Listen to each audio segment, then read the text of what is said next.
네, 오늘은 우리 예수님 때문에라는 제목으로 오늘 본문 사도행전 25장 13절에서 27절까지의 말씀으로 함께 말씀을 나누기를 소망합니다. 우리가 오늘의 본문을 읽기 전에 지난해 본문을 보게 되면 바울이 어떻게 했습니까? 나는 이제 더 이상 너희에게 어떠한 베스도 총독에게 재판을 받기를 원하는 것이 아니라 나는 로마의 황제에게 시민으로서 재판을 받기 원한다라고 상소하였고, 그의 로마행이 어찌되었던 대충 결정이 난 것이었습니다. 하지만 그 결정이 났다고 해서 사도 바울이 바로 로마로 가지는 못했습니다. 왜냐하면 베스도 총독이 오늘 본문에 보게 되면 어찌할지를 계속 고민하고 있었습니다. 왜냐하면 어떠한 적당한 죄목을 찾아서 문건을 작성해서 황제에게 로마를 향하여서 사도 바울을 보내야 했기 때문입니다. 그런 고민 가운데 있는 이 베스도 총독에게 오늘 본문에 보니까 뜻하지 않은 그러한 손님이 찾아오게 됩니다. 그 손님들과 베스도의 대화 가운데 우리는 다시 한번 왜 바울이 이와 같은 상황이 되었는지를 살펴보게 되고 더욱 확실히 알게 되는데, 그것은 오늘 말씀의 제목과 같이 예수님 때문에 사도 바울이 이러한 어려움을 겪고 이러한 상황 속 가운데 있다라고 하는 사실입니다. 사랑하는 성도 여러분, 우리가 본문 속으로 함께 들어가서 더욱더 자세하게 살펴보면서 주시는 영적 교훈을 이 시간 나누는 시간이 되기를 다시 한번 주님의 이름으로 소망하고 축복합니다. 우리 먼저 이제 13절을 보게 되면 베스도에게 어떤 손님이 찾아왔는가를 알려주게 됩니다. 바로 누구입니까? 아그리빠 왕과 버니게라고 하는 사람입니다. 여기에서 아그리빠 왕은 어떠한 사람이냐면 사도행전 12장에 보게 되면 헤롯 아그리파 1세가 등장하게 됐는데 그 사람의 아들입니다. 여러분, 사도행전 12장에 등장하는 헤롯 아그리파 1세는 어떠한 행위를 저질렀습니까? 그는 사도행전 12장에 보게 되면 사도 야고보를 처형시키는 그러한 왕입니다. 그리고 이어서 어떤 것을 했냐면 베드로를 감옥에 투옥시켰던 그러한 왕입니다. 이 사람은 어쨌든 나중에 벌레에 먹혀서 죽게 되는 그러한 처참한 최후를 맞이하게 됐는데, 이러한 하나님의 제자들에게 대적하고 죽이기도 하고 감옥에 가뒀던 이 아그리파 1세의 아들 아그리파 2세가 오늘 로마의 새로운 그 유대 지역의 총독으로 부임한 베스도 총독에게 찾아왔습니다. 그리고 이 아그리파 2세랑 누가 같이 왔다라고 합니까? 버니게가 같이 왔다고 합니다. 이 버니게는 어떠한 인물인가라고 하면 바로 아그리파 왕, 여기에 나오는 아그리파 2세의 여동생입니다. 한 살 어린 여동생입니다. 이들이 찾아왔는데, 버니게가 왜 아그리파 2세와 오빠와 같이 찾아왔는가라고 하면 이 여인은 굉장히 복잡하고 문란한 사생활을 가진 그러한 동생이었습니다. 그래서 두 번의 했음에도 불구하고 결국에는 그 남편들과 제대로 산 것이 아니라 첫 번째 결혼에도 결혼하고 얼마 있다가 이 오빠 아그리파와 가서 같이 살고, 그것이 문제가 되니까 다른 사람하고 결혼하게 되는데 결국에는 그것조차도 포기하고 다시 아예 이제 대놓고 이 오빠와 가서 동거를 하기 시작하는, 그러니까 근친상 간의 불륜 관계라고 보시면 되겠습니다. 그러한 불륜 관계 속에 이 아그리파 왕과 버니게가 이 베스도 총독에게 찾아왔습니다. 이들은 로마의 사람이 아닙니다. 유대인들의 그러한 권위를 가지고 있는 이 인물들인데 철저하게 친로마적인 인물들이었습니다. 헤그레파 2세는 그래서 나중에 보게 되면 철저하게 친로마적인 인물로 살아가다가 로마의 두 황제 클라우디우스와 네로에게 굉장한 호의를 얻어서 로마 황실의 비호를 받는 중에 이스라엘 중에서 팔레스틴 지역에 대한 그런 통치권을 얻게 되기도 하는 그런 굉장히 친로마적인 인물입니다. 어쨌든 중요한 건 이들이 왜 베스도 총독을 찾아왔는지 구체적인 어떠한 직접적인 이유는 오늘 본문 속에서도 이외에 다른 것에서도 드러나 있지 않습니다. 하지만 우리가 이들의 성향을 봤을 때 친로마적인 성향이니까 오늘 본문 속에 문안하러 왔다라고 하는 것을 보면 새로운 총독인 베스도가 됨으로써 이들이 얼굴을 비추고 문안하여 만나러 왔음을 우리가 헤아려 볼 수는 있겠습니다. 그렇게 왔을 때 여전히 베스도는 어떤 상태였겠습니까? 사도 바울이 로마 시민임을 밝히고 로마 황제에게 가서 내가 나머지 나의 죄악들에 대하여서 재판을 받기 원하는데 어떠한 제목으로 보내야 될지 고민하고 있던 차였습니다. 그래서 어떤 죄목을 써서 보내야 할까 고민하는 차인데 14절에 보면 이것을 고민하고 있다가 아그리파 왕이 자신에게 찾아오니까 이것을 누구에게 말하기로 합니까? 이 아그리파 왕과 말해서 죄목을 찾아봐야겠다, 도움을 구해야겠다라고 결정하는 그러한 총독 베스도의 모습을 보게 됩니다. 유대인들의 종교에 관한 문제이니까 아무래도 나보다 이 아그리파 왕이 더 잘 알고 있을 것이라고 여기고 도움을 받을 수 있으리라라고 생각했기 때문입니다. 먼저 그리고 이어서 15절을 보게 되면 우리가 이전에 봤듯이 대제사장과 장로들은 여전히 사도 바울이 뭐가 있다라고 말합니까? 사도 바울이 죄가 있다라고 해서 그를 고소하고 그 죄에 대하여 처벌해 줄 것을 요구했다라고 하는 이야기로 이 베스도 총독이 아그리파 왕에게 이야기를 꺼내기 시작합니다. 유대인들은 판결이 있기도 전에 무조건 이 베스도 총독에게 어떻게 해줄 것을 요청했습니까? 사도 바울을 죽여야 한다. 이 사람은 죽일 사람이다라고 끊임없이 요청하는 그러한 모습을 봤었습니다. 왜냐하면 이들에게 무엇의 가장 큰 목적이 있었기 때문입니까?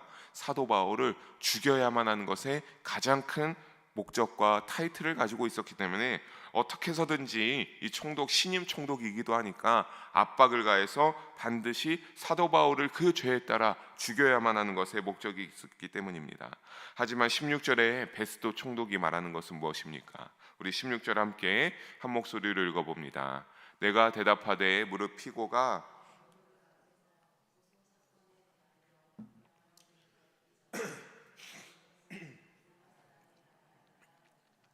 아멘. 16절에 보는 것처럼 대제사장들과 이 장로들의 그런 말을 했지만 나는 어떻게 했다? 그들이 그렇게 요청했지만 나는 로마의 법을 따라서 사도 바울을 즉각 죽임은 어떠한 그런 처벌을 하지 않았다라는 겁니다. 나는 어떻게 했다? 나는 로마의 법을 열심히 따랐다. 그래서 로마의 법을 따라야 되는 건데 당시에 로마의 법은 어떤 게 있었냐면 피고에 대한 판결이 있기 전에 피고가 이러한 모든 그러한 원고의 고소 내용을 듣고 나서 자신이 그런 것이 아니다라고 이렇게 어필할 수 있는, 증언할 수 있는 시간이 있었습니다. 우리가 오늘 본문에 이전에도 보지 않았습니까? 사도 바울을 고소하는 대제사장과 장로들의 모든 그런 고소 내용을 듣고 사도 바울이 거기에 대해서 아주 적절하게 하나도 놓치지 않고 항소하고 답변하여서 자신은 거기에 대해서 죄가 없음을 대답하는 모습들을 우리가 지난번에 살펴봤었습니다. 그런 것들을 하면서 이 베스도 총독은 내가 그러한 과정을 잘 지켰다라고 그렇게 아그리파 왕에게 자신의 본분의 로마의 법에 따라 최선을 다하였다라고 하는 것을 어필하고 있습니다.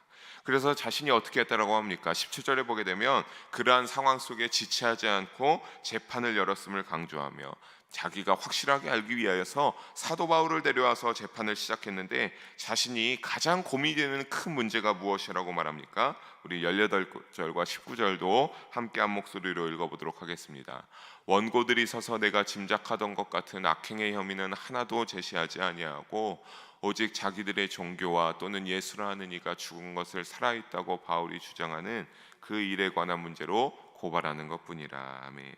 그러니까 원고, 즉 대제사장과 장로들이 베스도가 짐작하기엔 어떠했다라고 하는 겁니까? 이들이 이렇게 막 계속 죽여야 된다라고 압박하고 끊임없이 쉬지 않고 죽일 만한 사람이다. 사도 바울은 죽여야 된다라고 요청했으니까 아니 얼마나 어마어마한 죄를 지었길래 이들이 일어나라고 하고 재판을 열어서 이제 이들이 말을 시작하게 되면 엄청난 죄악들을 쏟아내서 열거했을 것이라고 생각했다는 겁니다. 그런데 막상 재판을 시작하게 되었으니까 이들의 말을 들어보니까 무엇이라고 하는 겁니까? 내가 이들의 말을 듣고 로마의 총독이니까 로마법에 비추어서 보니까 악행도 아니고 실상적으로 자신의 로마의 법에선 별다른 문제가 되지 않는 그러한 문제들이었다라고 하는 겁니다. 왜냐하면 가만히 들어보니까 이것은 로마 법상의 어떤 위배가 될 만한 일이었다라고 하는데 그러한 것들은 하나도 발견할 수가 없고 그냥 자기들만의 유대에 관한 그들만의 종교적인 서로의 다툼이었고 사도 바울의 예수님의 부활에 대해서 말한 것이 잘못되었기 때문에 문제로 여기며 고발하는 상황이었음을 아그리파 왕에게 말하는 베스도 총독의 말을 봅니다. 여러분, 예수님에 대하여서 부활하였다 이런 것들이 사실 로마의 법에서 문제가 되지 않습니다. 전에도 말씀드렸지만 자신이 믿는 종교를 남에게 강요하고 강제적으로 전도한다라고 할 때 그때는 로마의 법에 문제가 되었습니다. 하지만 사도 바울은 그러한 것이 아니었기 때문에 복음을 전하고 예수님이 부활하셨다라고 하는 이 말을 들었을 때는 로마의 입장에서는 죄악을 발견할 수 없었다라고 하는 겁니다. 우리는 여기에서 그리고 결정적으로 알 수 있는 것은 무엇입니까? 끊임없이 대제사장들과 장로들이 나름 자신들이 권위를 가지고 하나님의 직분을 받은 사람이다, 말씀을 가르치는 사람이다라고 하는 사람들이 결국에는 하나님의 아들, 우리의 유일한 그리스도가 되시는 예수님을 부정하고 있는 그 모습들을 우리는 발견할 수 있습니다. 이것이 맞지 않음을 여러분 너무나 잘 아실 것입니다. 사랑하는 성도 여러분, 예수님은 반드시 우리의 죄를 대속하시고 십자가 가운데서 승리하셔서 부활하셨음을 잊지 마시고 꼭 믿음으로 고백하시는 우리 모두가 되기를 바랍니다. 우리의 죄를 대속하시고 죽음에서 승리하신 분이 예수님이십니다. 믿음의 여정 속에 늘 이것을 가장 귀하게 여기고 잊지 말고 내 마음속에 복음으로 여기고 붙잡고 나가는 우리 저와 여러분 모두가 되기를 주님의 이름으로 축복합니다. 본문을 이어서 우리 다시 또 보겠습니다. 20절과 21절을 함께 한 목소리로 읽어봅니다.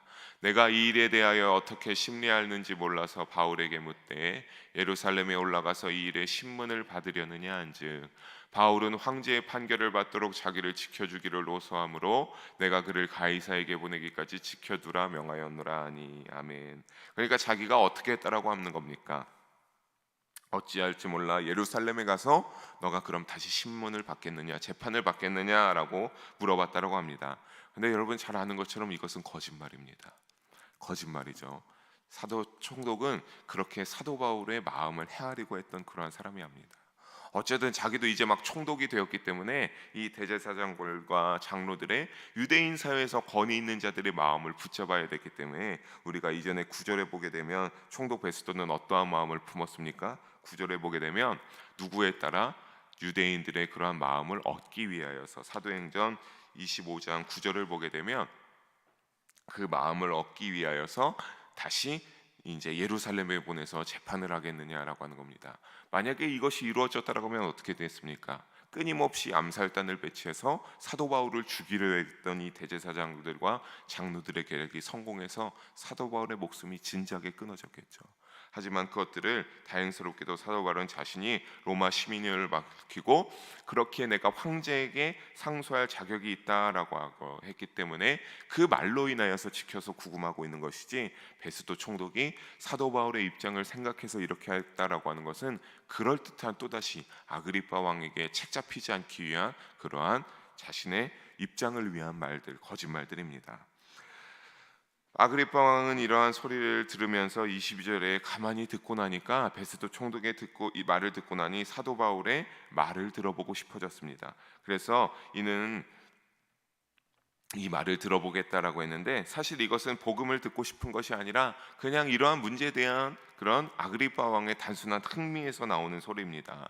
하지만 베스도 총독은 아그리파 왕의 이러한 소리를 듣고 나니까 어떻게 하겠다라고 했습니까? 어떤 상황을 만듭니까? 23절을 우리 함께 한 목소리로 읽어보겠습니다. 23절입니다. 이튿날 아그리파와 버니게가 크게 위험을 갖추고 와서 천부장들과 시중에 높은 사람들과 함께 접견 장소에 들어오고 베스도의 명으로 바울을 데려오니라고 합니다. 그러니까 내일 들으리다라고 22절에서 말한 후에 23절에 어떠한 상황을 말한 겁니까? 비공식적인 재판을 엽니다. 그래서 거기에 참관인으로 아그리파 왕과 버니게를 배심원으로 초청해서 비공식적인 재판을 열게 되는 모습을 보게 됩니다. 그런데 우리가 여기에 보게 되니까 아그리파 왕과 버니게만이 오는 것이 아니라 누가 왔습니까? 당시에 천부장, 그 로마 군사의 장군들 천부장도 다 초대했고 로마의 높은 사람들을 다 초대해서 비공식적인 재판을 열게 됩니다. 결국에는 왜 이렇게까지 했겠습니까? 왜 이렇게 높은 사람, 그 전에 한 번도 높은 사람을 데려온 적이 없었는데 아그리파 왕과 버니게가 왔으니까 이들의 권위를 존중해주고 마음을 얻기 위하여서 지금까지 최고 높은 그런 사람들을 다 모아서 비공식적 재판을 열고 있는 겁니다.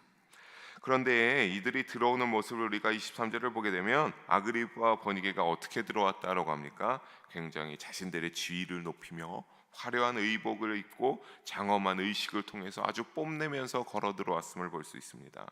근데 우리는 여러분 이러한 말을 보면은 이 모든 재판 가운데 이제 그렇게 다 좋은 옷들을 입고 버니게와 아그리파 왕이 들어오고 베스도 총독이 들어오고 천부장과 다른 지위 높은 사람들도 얼마나 그러한 높은 좋은 옷들을 입고 왔겠습니까? 그런데 이 여기에 보는 위엄이라고 하는 말, 그러니까 크게 위험을 갖추고 와서, 위험이라는 말을 헬라어 원어로 보면 판타지아라고 하는데 과시, 허식, 허영이란 그러한 뜻을 포함하고 있습니다. 그러니까 이들이 굉장히 허례 의식에 차서했다라는 것을 단편적으로 보여주고 있는 거죠. 불륜 관계에 그치지 않은 아주 더럽기 추자없는 그런 난잡한 관계에 있는 속에서 여기에 올 때는 굉장히 화려하게 자신의 지위를 뽐내며 들어왔는데, 여러분 이 부분에서 생각하십시오. 이 부분에 이제 이어서 조금 이따 보게 되면 이제 사도 바울을 끌고 와서 이제 재판이 시작이 되게 됐는데, 바울이 얼마나 초라한 행색이었겠습니까? 뭐 옷을 끊임없이 제공해 주는 것도 아니고 그냥 몇 년간 계속 구금해 주고 있으니까 얼마나 초라한 행색이었겠습니까? 하지만 우리는 여기서 알 수 있는 영적 교훈은 무엇입니까? 하나님이 보시기에 어떠했느냐라고 하는 겁니다. 그렇게 화려한 의복을 입고 온 그들이 더 잘나다고 하겠습니까? 사도 바울의 초라한 행색이어서 하나님이 볼품없다고 했겠습니까? 우리는 너무나 잘 아시겠지만 그들의 그런 화려한 의복과 지위와 모든 것들은 하나님이 그들의 마음에 가증한 죄악들이 가득하니 볼품없다 여기고, 하나님께서는 오히려 사도 바울을 더 귀하게 그 마음을 여겼을 것이라 생각합니다. 여러분 믿음을 지키시기 바랍니다. 마음을 지키며 살아가는 믿음의 여정이 되시기를 주님의 이름으로 축복합니다. 24절에 보게 되면 이제 재판이 열리게 되는데, 24절을 보게 되면 끊임없이 어떻게 해달라고 합니까? 사도 바울을 죽여야 된다라고 요청하는 대제사장들과 장로들의, 그 유대인들의 한결같은 그러한 모습을 보겠습니다. 여러분 우리는 이 모습을 보면서 그들이 얼마나 어떠한 상태인 것을 알 수 있습니까? 여전히 깊은 영적 무지의 어둠에 빠져서 진리를 받아들이지 못하는 그러한 모습을 우리는 헤아려 볼 수 있겠습니까? 끝까지 진리를 대적하면서 진리를 박해하고 진리를 전했던 자를 죽이려고 하는 그들의 모습을 우리는 찾게 됩니다. 하지만 25절에 말하기를 베스도 총독은 뭐라고 합니까? 너희의 말대로 받았으나 절대로 나는 누구에게서 찾을 수 없다, 사도 바울에게서 죄를 찾을 수 없다라고 분명히 못을 박고 말합니다. 사실 우리는 알고 있지만 베스도 총독 이전에도 여러 가지 재판이 열렸음에도 불구하고 절대로 하나도 죄가 찾아오지 않았고, 천부장이 재판할 때도, 그 위에 베스도 총독의 전에 벨릭스가 재판할 때도 한 번도 다 무죄로서 결정났었습니다. 하지만 그 가운데서도 우리는 궁금한 게, 무죄가 됐음에도, 확실하게 선고가 났음에도 왜 사도 바울은 끊임없이 구금되어 있어야 했던가? 왜 하나님이 풀어주지 않으셨던가라고 생각하면, 하나님이 어떻게 했기 때문에 그랬습니까? 사도 바울에게 찾아와서 위로하시며 뭐라고 약속하셨습니까? 내가 너를 어디에 보내겠다? 로마에 보내겠다.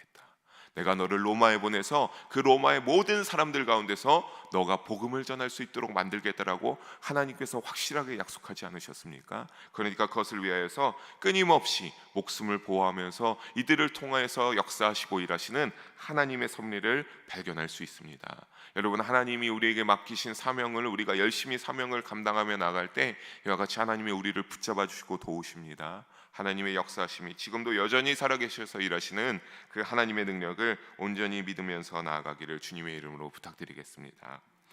25절에 이제 그렇게 되고 26절에 보게 되면 황제에게 보내면서 마땅한 죄목이 없어 사도 바울을 세우면서 자료를 만들기 위해서 누구에게 이제 말을 하는 모습입니까? 아그리빠 왕을 초청했음을 밝히면서 27절에 죄목이 없이 보내면 안 되기에 어떠한 죄를 세워야 될까 아그리빠 왕의 도움을 요청하면서 여기까지로 오늘의 사도 바울을 향한 그 비수공식적인 재판의 모습은 끝납니다. 여기 다음에 이제 아그리빠 왕이 뭐라고 말하는지 우리를 살펴볼 수 있겠습니다. 사랑하는 성도 여러분, 결국 사도 바울이 어떤 것을 우리는 끊임없이 보게 됩니까? 죄가 없다. 그가 죄가 없다라고 하는 겁니다. 그가 어떠한 그 모든 것들 가운데 죄가 있어서 고소를 당했지만 결국에는 죄가 없습니다. 하지만 그 가운데 다시 말씀드리지만 무엇이 있습니까? 죄가 없음에도 끝까지 구금되어 있는 것은 하나님의 섭리가 그 가운데 있음을 우리는 알 수 있습니다. 로마에 가서 복음을 전해야 하는 하나님이 맡기신 사명이 있기 때문입니다. 결국에는 우리가 이를 통해서 하나 가지 알게 되는 영적 교훈은 뭡니까? 하나님이 우리와 약속하신 것은 어떻게 하신다? 반드시 지키신다라고 하는 사실입니다. 그것을 믿으면서 나아가기를 바랍니다. 하지만 그것이 그냥 된 것이 아니죠. 그냥 그렇게 하나님께서 약속을 지키시겠다고 하신 것이 아니죠. 사도 바울이 어떠한 사람이었기 때문에 하나님께서 그 약속을 지키시는 겁니까? 사도 바울이 오직 예수님을 믿는 그 믿음을 끊임없이 지키고 하나님께 보여줬기 때문입니다. 그러니까 무엇입니까? 그 복음의 소식을 열렬히 전하고자 했기 때문에, 결국에는 예수님 때문에, 오직 예수님을 믿는 그 믿음 때문에 하나님께서 그렇게 행하시고 이끄시고 사용하시는 사명을 감당케 하는 모습을 보게 됩니다. 우리는 연약하고 부족합니다. 때로는 내 생각대로 나도 모르게 하나님을 대적하게 되지만 우리 성령의 인도하심에 따라 오직 예수님의 뜻대로 살고자 노력하시기 바랍니다. 우리 역시 그렇게 살다가 보게 되면 나도 모르게 어떻게 되는 겁니까? 예수님 때문에가 되는 인생의 믿음의 여정이 되는 겁니다. 예수님을 끊임없이 믿음으로 사도 바울과 같이 하나님께 쓰임받게 되고 나도 모르게 놀라운 하나님의 사명들을 감당하게 되고 복음을 전파하게 될 줄로 믿어 의심치 않습니다. 여러분, 우리도 예수님 때문에 온전한 믿음으로 살고자 되기를 간절히 소망하고 사모하시기 바랍니다. 그래서 우리가 온전한 믿음의 여정이 되어서 주님이 기뻐하실 예수님 때문에 믿음으로 살아가는 우리 모든 영의 성도님들과 제가 되기를 주님의 이름으로 간절히 소망하며 축원합니다. 기도하시겠습니다. 사랑의 하나님 아버지, 오늘도 부족한 종을 통하여 귀한 말씀을 나누게 하심을 감사합니다. 하나님께 모든 영광을 올려드립니다. 하나님, 오늘 말씀과 같이 사도 바울의 모습들을 보면서 오직 예수님 때문에 오직 예수님을 믿는 믿음으로 나아갔기에 하나님이 이렇게 쓰시고 인도하셨음을 우리가 깨닫게 됩니다. 우리도 그 믿음을 본받게 하여 주시옵소서. 그 믿음에 조금이라도 따라가며 살 수 있는 우리가 되게 하여 주시옵소서. 그래서 우리의 믿음의 여정도 예수님 때문에 살아가는 온전한 믿음을 열렬히 사모하여 살아가는 우리의 믿음의 여정이 되게 하여 주시고 그것이 주님의 기쁨이 되어서 사도 바울과 같이 주님이 일하시고 도우시는 능력을 체험할 수 있는 우리가 될 수 있도록 성령으로 역사하시고 축복하여 주시옵소서. 늘 함께 하실 줄 믿사오며 사랑이 많으신 우리 주 예수님의 이름으로 기도합니다. 아멘.